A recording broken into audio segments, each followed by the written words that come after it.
नमस्कार दोस्तों, स्वागत है आप सभी का स्मार्ट क्लासेस कॉल एग्ज़ाम में। तो दोस्तों, हम लोग अभी एग्ज़ाम क्रैकर फैक्ट सीरीज को डिस्कशन करना स्टार्ट किए हैं आज से। इसमें आपको सभी एग्ज़ाम में पूछे जाने वाले फैक्ट के बारे में चर्चा की जाएगी।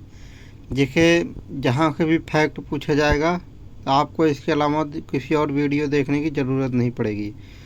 तो इसमें दोस्तों, अब हम सबसे पहले उत्तर प्रदेश स्पेशल के बारे में डिस्कशन करेंगे।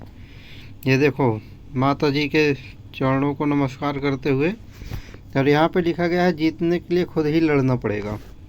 तो बहुत बढ़िया वाक्य लिखा गया है दोस्तों। तो आइए देखते हैं, शुरुआत करते हैं आज के टॉपिक की। तो सबसे पहले उत्तर प्रदेश के मैप को देखेंगे दोस्तों। ये जो उत्तर प्रदेश का मैप है, इसकी अक्षांशीय स्थिति, यानी कि यहाँ से लेकर ये जो ऐसी लाइन है और यहाँ से लेकर ये अक्षांशीय स्थिति है। ये 23 डिग्री 52 मिनट उत्तर से 31 डिग्री 28 मिनट उत्तर है।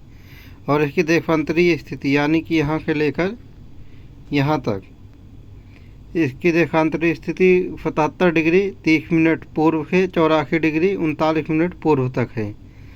और इसकी लंबाई उत्तर से पूर्व से पश्चिम, यानी कि यहाँ से लेकर यहाँ तक पूरा ये 650 किलोमीटर है। और इसकी चौड़ाई, यानी कि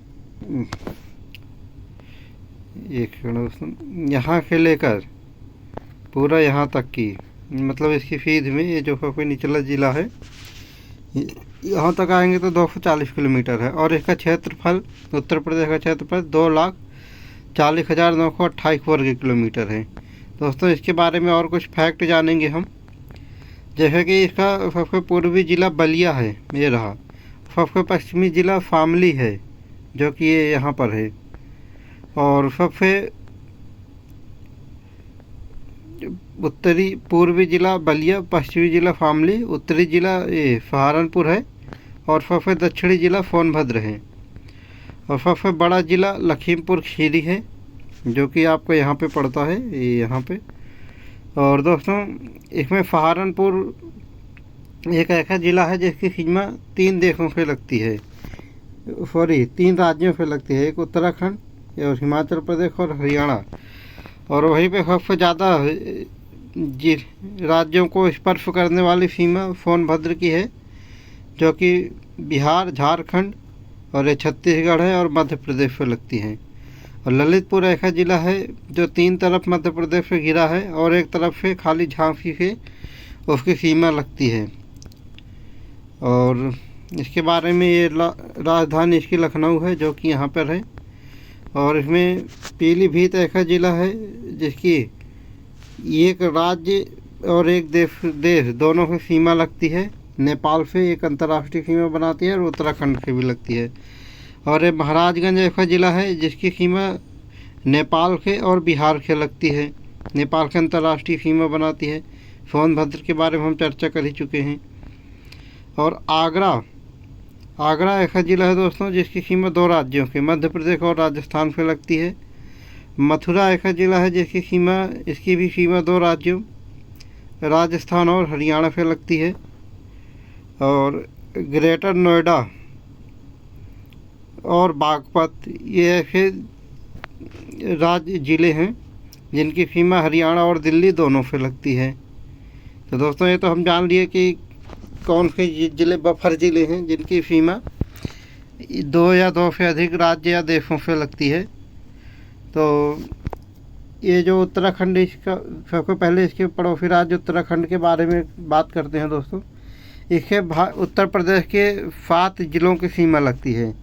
जैसे एक हम क्लॉक वाइज ही चलेंगे दोस्तों, इसके आपको पैटर्न बनाने में भी आसानी रहेगी एग्ज़ाम में भी। एक सहारनपुर, उत्तराखंड के लगने वाले ज़िले जो हैं, पहला सहारनपुर है, दूसरा मुजफ्फरनगर, तीसरा बिजनौर, चौथा मुरादाबाद, 5वां रामपुर, 6ठा बरेली, 7वां पीलीभीत। इसी तरीके से नेपाल के साथ मिलकर जो अंतर्राष्ट्रीय सीमा बनाती है वो भी 7 ज़िले हैं उत्तर प्रदेश के। एक पीलीभीत है, 2 लखीमपुर खीरी, 3 बहराइच, 4 श्रावस्ती, 5 बलरामपुर, 6 सिद्धार्थनगर, 7 महाराजगंज। ऐसे ही बिहार के लगने वाले जो ज़िले हैं, ये भी 7 ज़िले हैं जो बिहार के लग के फीमें बनाते हैं। 1 महाराजगंज है, 2 कुशीनगर, 3 देवरिया, 4 बलिया, 5 गाजीपुर, 6 चंदौली, 7 सोनभद्र। और इसी तरीके से हम क्लॉकवाइज ही चल रहे हैं दोस्तों, तो आपको पैटर्न बनाने में आसानी रहेगी। मध्य प्रदेश की बात करेंगे दोस्तों। मध्य प्रदेश से सीमा टच करने वाले उत्तर प्रदेश के 11 ज़िले हैं जो कि सबसे ज़्यादा हैं। 1 सोनभद्र, 2 मिर्ज़ापुर, 3 प्रयागराज, 4 चित्रकूट, 5 बांदा, 6 महोबा, 7 झांसी, 8 ललितपुर। और झांसी इधर के भी लग रहा है दोस्तों। 8 ललितपुर हो गया, 9 जालौन, 10 ये इटावा, 10 हाँ इटावा है, और 11 आगरा हैं। वैसे ही राजस्थान के लगने वाले ज़िले हैं दोस्तों उत्तर प्रदेश के 2 ज़िले हैं, 1 आगरा है, 2 मथुरा। और इसी तरीके से हरियाणा के लगने वाले उत्तर प्रदेश के 6 ज़िले हैं, 1 आगरा है, 2 गौतम बुद्ध नगर, 3 बागपत, 1 मथुरा है। हरियाणा के लगने वाले ज़िले ये दूसरा अलीगढ़ है, तीसरा गौतम बुद्ध नगर है, चौथा बागपत है, 5वां शामली है, 6ठा सहारनपुर है। और ऐसे हिमाचल प्रदेश से केवल सहारनपुर की सीमा लगती है, 1 ज़िला है। और दिल्ली के जो कि यूटी है, इसके उत्तर प्रदेश के 3 ज़िलों की सीमा लगती है। 1 गौतम बुद्ध नगर जिसका मुख्यालय ग्रेटर नोएडा है, दूसरा गाज़ियाबाद, तीसरा बागपत। तो दोस्तों एक हम इसकी ब्रीफ जानकारी ले लिए हैं मैप की, जो कि आपके लिए जानना बहुत ज़रूरी है। आइए इन्हीं बातों को एक सारणी में लिखा गया है, तो हम सारणी में जान लेते हैं इसके बारे में थोड़ा सा। उत्तर प्रदेश के बारे में महत्वपूर्ण तथ्य जो है, उत्तर प्रदेश की सीमा 8 राज्यों, 1 केंद्र शासित प्रदेश, और यानी कि केंद्र शासित प्रदेश को मिला लोगे तो कुल 9 राज्य हैं, और 1 देश से लगती है।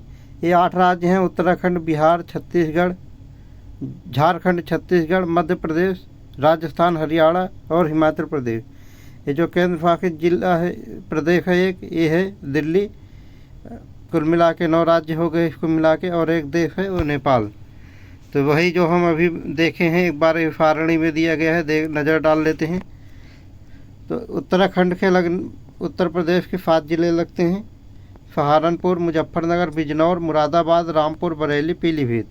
और नेपाल के जो कि अंतर्राष्ट्रीय सीमा बनाते हैं, इसके 7 ज़िले लगते हैं, पीलीभीत, लखीमपुर खीरी, बहराइच, श्रावस्ती, बलरामपुर, सिद्धार्थनगर, महाराजगंज। और बिहार के भी 7 ज़िले सीमा बनाते हैं उत्तर प्रदेश के। ये ज़िले हैं महाराजगंज, कुशीनगर, देवरिया, बलिया, गाजीपुर, चंदौली, सोनभद्र। झारखंड के केवल सोनभद्र एक ही ज़िला सीमा बनाता है। छत्तीसगढ़ के भी केवल एक ही ज़िला सोनभद्र सीमा बनाता है। मध्य प्रदेश के उत्तर प्रदेश के 11 ज़िले सीमा बनाते हैं। ये 11 ज़िले हैं सोनभद्र, मिर्ज़ापुर, प्रयागराज, चित्रकूट, बांदा, महोबा, झांसी, ललितपुर, जालौन, इटावा और आगरा। दोस्तों ये सारे ज़िले क्लॉकवाइज में हैं, आपको कभी इसमें बैठाना आ जाए सीरीज में तो आपको कोई परेशानी नहीं होगी। और राजस्थान के उत्तर प्रदेश के 2 ज़िले लगते हैं, आगरा और मथुरा। हरियाणा के उत्तर प्रदेश के 6 ज़िले लगते हैं, मथुरा, आगरा, गौतम बुद्ध नगर, बागपत, शामली और सहारनपुर।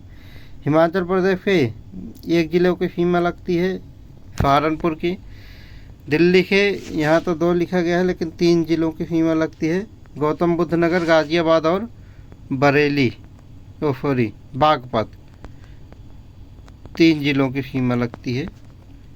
ये यहाँ पे 2 लिखा हुआ है, ये आपको मैं मैप में दिखा देता हूँ। ये रहा मैप, और ये रहा आपका दिल्ली, और ये रहा गौतम बुद्ध नगर, गाज़ियाबाद और बागपत। ये लाल कलर वाला बागपत है, तो आपको कन्फ्यूजन नहीं होना है। आइए आगे बढ़ते हैं। तो ये तो सीमावर्ती ज़िले हो गए उत्तर प्रदेश के। और उत्तर प्रदेश के संबंध में अन्य महत्वपूर्ण तथ्य जान लेते हैं दोस्तों, जो कि एग्जाम के पॉइंट ऑफ व्यू से बहुत ज़रूरी है। सबसे पहले जानेंगे उत्तर प्रदेश का नाम। अलग अलग समय पर उत्तर प्रदेश का नाम अलग अलग पड़ा। जैसे 1836 में इसका नाम उत्तर पश्चिम प्रांत बन गया और 1877 के इसका नाम उत्तर पश्चिम प्रांत आगरा एवं अवध बन गया और 1902 से उत्तर प्रदेश का नाम आगरा एवं अवध का संयुक्त प्रांत हो गया। 1937 से इसका नाम केवल संयुक्त प्रांत हो गया और 24 जनवरी 1950 से उत्तर प्रदेश का नाम उत्तर प्रदेश हो गया। 24 जनवरी उत्तर प्रदेश 1950 के। और दोस्तों जान लेते हैं हम उत्तर प्रदेश की राजधानी। 1836 से आगरा, 1858 से प्रयागराज, 1921 से लखनऊ आंशिक, 1935 से लखनऊ पूर्णतः। उत्तर प्रदेश की अक्षांशीय स्थिति है 23 डिग्री 52 मिनट उत्तर से 31 डिग्री 28 मिनट उत्तर। उत्तर प्रदेश की देशांतरीय स्थिति है 77 डिग्री 30 मिनट पूर्व से 84 डिग्री 39 मिनट पूर्व। उत्तर प्रदेश की पूर्व से पश्चिम की लंबाई है 650 किलोमीटर। उत्तर प्रदेश के उत्तर से दक्षिण की चौड़ाई है 240 किलोमीटर और उत्तर प्रदेश का क्षेत्रफल 2,40,928 वर्ग किलोमीटर है। यह भारत के क्षेत्रफल का 7.33% है। उत्तर प्रदेश का पुनर्गठन 1 नवंबर 1956 को हुआ और उत्तर प्रदेश का विभाजन 9 नवंबर 2000 में 13 पहाड़ी जिलों को अलग करके उत्तराखंड राज्य बनाया गया। उत्तर प्रदेश का राजकीय चिन्ह एक वृत्त में 2 मछली है, एक तीर धनुष है और तीर धनुष के इधर इधर जो ऐसे धारा की दिखती है गंगा यमुना की धारा है। इसे 1938 में स्वीकार किया गया। उत्तर प्रदेश का राजकीय पशु 12 सिंघा है। उत्तर प्रदेश का राजकीय पक्षी फारक या क्रौंच है। उत्तर प्रदेश का राजकीय पुष्प पलाख या टेम्फू है। इसका वैज्ञानिक नाम ब्यूटिया मोनोस्पर्म है। यह 4 जनवरी 2011 से स्वीकार किया गया है। पलाख या टेम्फू को उत्तर प्रदेश का राजकीय पुष्प है।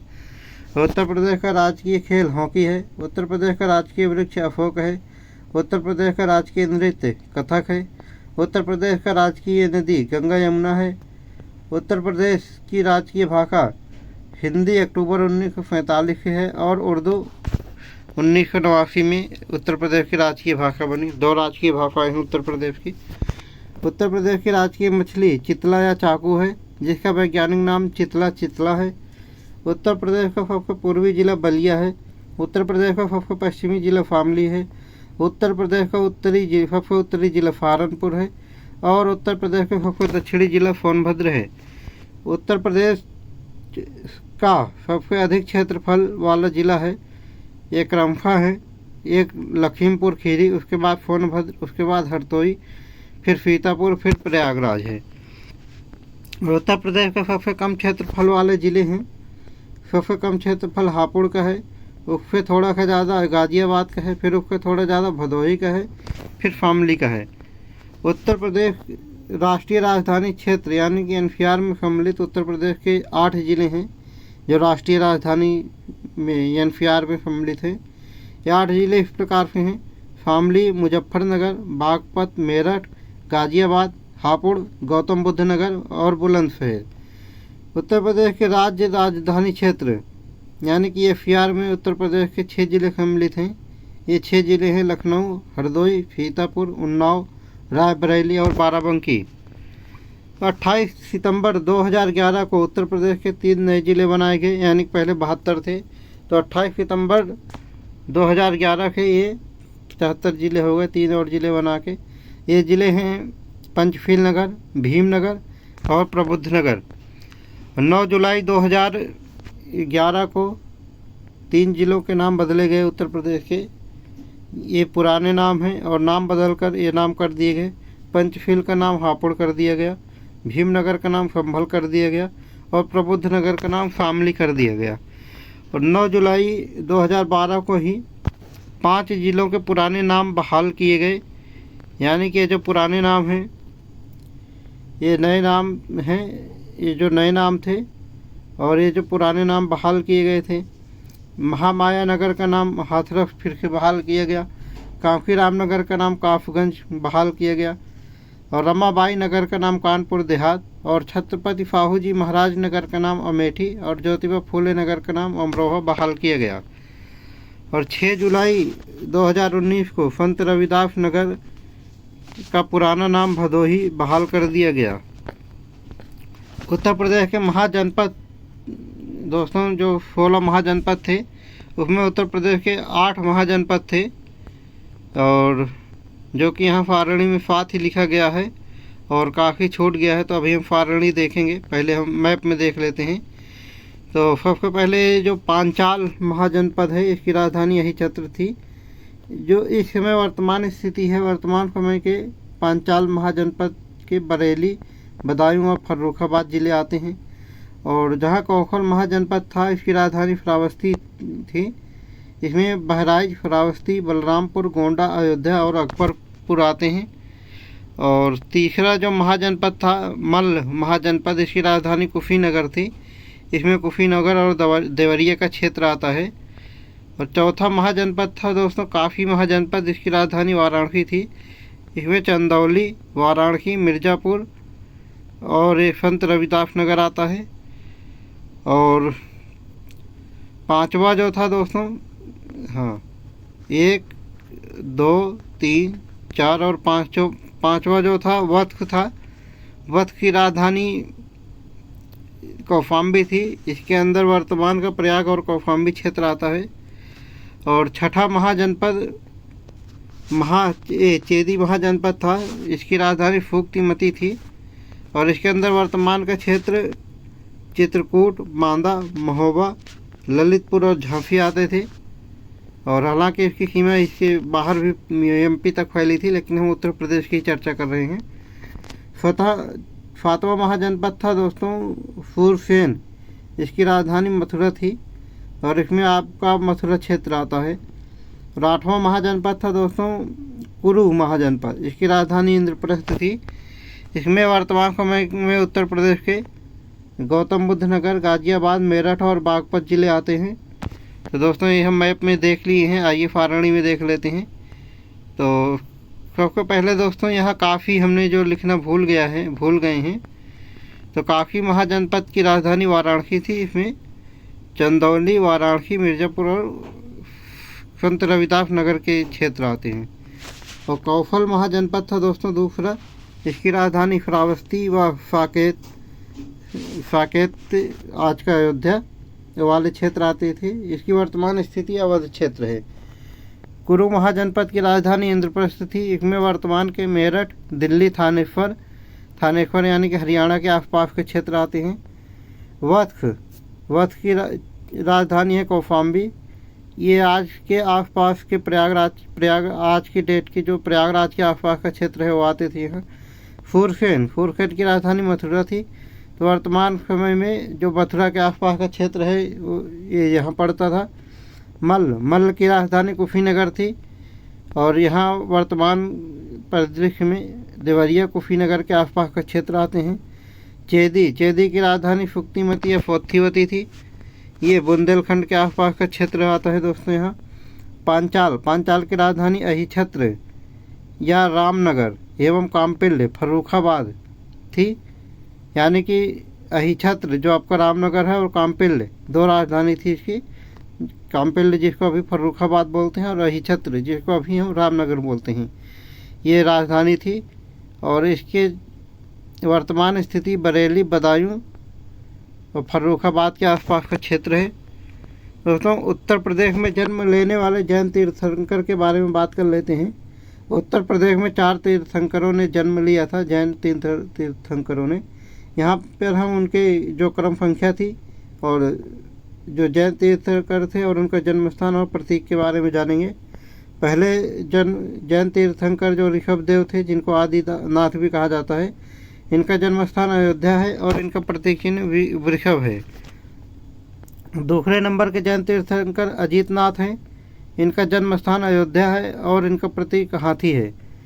14 नंबर के जो जैन तीर्थंकर हैं अनंतनाथ, इनका जन्म अयोध्या में हुआ था और इनका प्रतीक बाज है। 23वें जैन तीर्थंकर पार्श्वनाथ हैं। इनका जन्म वाराणसी में हुआ था और इनका चिन्ह प्रतीक सर्प है। उत्तर प्रदेश में आयोजित भारतीय राष्ट्रीय कांग्रेस के अधिवेशन दोस्तों उत्तर प्रदेश में कुल 9 कांग्रेस के 9 अधिवेशन हुए थे। तो आइए जान लेते हैं दोस्तों। सबसे पहला अधिवेशन 1888 में प्रयागराज इलाहाबाद में हुआ था, जिसको अब प्रयागराज कहते हैं। इसके अध्यक्ष जॉर्ज यूले थे। इसमें कांग्रेस का संविधान तय किया गया और यह जॉर्ज यूले प्रथम अंग्रेज अध्यक्ष थे। उत्तर प्रदेश का दूसरा सेशन दोस्तों 1892 में, ये भी प्रयागराज में ही हुआ और इसके अध्यक्ष व्योमेश चंद्र बनर्जी थे और यह इंग्लैंड में प्रस्तावित था लेकिन प्रयागराज में हुआ। तीसरा सेशन कांग्रेस का उत्तर प्रदेश में 1899 में लखनऊ में हुआ और इसके अध्यक्ष रमेश चंद्र दत्त थे। चौथा अधिवेशन 1905 में बनारस में हुआ। इसके अध्यक्ष गोपाल कृष्ण गोखले थे। सरकार के खिलाफ स्वदेशी आंदोलन की औपचारिक उद्घोषणा की गई। गोखले को विपक्ष का नेता की उपाधि दी गई इस वाले 1905 के सेशन में, और इसमें बंगाल विभाजन का भी विरोध किया गया। पांचवा अधिवेशन 1910 में, ये भी प्रयागराज में किया गया। इसके अध्यक्ष सर विलियम बेटन बर्न थे। उत्तर प्रदेश में छठा अधिवेशन 1916 का लखनऊ में हुआ। इसके अध्यक्ष अंबिका चरण मजूमदार थे। इसमें 2 गुटों के बीच एकता, कांग्रेस के नरमपंथी और चरमपंथी के बीच में एकता की गई, और जो कि और इसमें राजनीतिक सहमति बनाने के लिए कांग्रेस और मुस्लिम लीग के लखनऊ अधिवेशन पर हस्ताक्षर किए गए। इसमें दोस्तों जो नरम दल और गरम दल के नेता मिले हैं, इसमें बाल गंगाधर तिलक की अगुवाई में हुआ था, और जो मुस्लिम लीग कांग्रेस में समझौता हुआ था ये एनी बेसेंट की अगुवाई में हुआ था। और 7वां अधिवेशन है उत्तर प्रदेश का 1925 का कानपुर अधिवेशन। इसकी अध्यक्षता सरोजिनी नायडू ने की थी। यह कांग्रेस की प्रथम भारतीय महिला अध्यक्ष थी। 8वां अधिवेशन उत्तर प्रदेश का 1936 में लखनऊ में किया गया और इसके अध्यक्ष जवाहरलाल नेहरू थे, और अध्यक्ष ने समाजवाद को अपना लक्ष्य घोषित करने का आग्रह किया अपने कांग्रेस के सदस्यों से। उत्तर प्रदेश का 9वां अधिवेशन 1946 में मेरठ में किया गया। इसके अध्यक्ष JB कृपलानी थे और यह आज़ादी के पहले का आखिरी अधिवेशन था। उत्तर प्रदेश में 1857 की क्रांति के बारे में चर्चा कर लेते हैं दोस्तों, और इसमें हम देखेंगे कि क्रांति का स्थान, क्रांति की तारीख और नेतृत्वकर्ता और किस अंग्रेज अधिकारी या सिपाही ने विद्रोह को दबाया और विद्रोह दबाने की तारीख, जो कि एग्जाम के पॉइंट ऑफ व्यू से बहुत ज़्यादा ज़रूरी है।